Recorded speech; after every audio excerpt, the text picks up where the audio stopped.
یہ گرمی کا ایک گرم دن تھا اور سورج ملفیلڈ کے چھوٹے سے قصبے پر بے رحمی سے ڈر رہا تھا۔ ہر کوئی ٹھنڈا ہونے کا راستہ تلاش کر رہا تھا اور بہترین حل آئس کریم کا مزیدار سکوپ تھا۔ قصبے کا آئس کریم پارلر مقامی لوگوں اور سیاحوں دونوں کے لیے مقبول مقام تھا۔ شہر میں بہترین آئس کریم پیش کرنے کے لیے اس کی شہرت تھی، تاہم پچھلے چند ہفتوں میں اسکوپس میں کچھ عجیب واقعہ ہو رہا تھا۔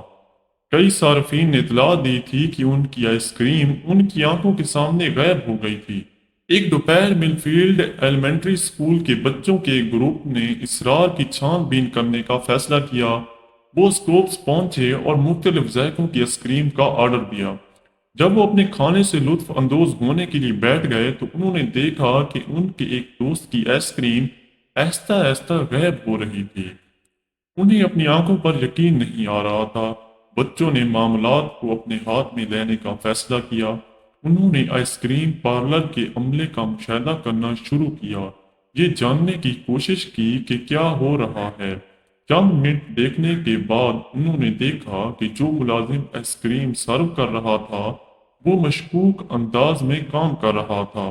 بچوں نے جلدی سے پارلر کی مالک مسز اسمتھ کو آگاہ کیا، جو اس خبر سے حیران رہ گئی۔ اس نے مزید تفتیش کرنے کا فیصلہ کیا اور ملازم کو قریب سے دیکھا۔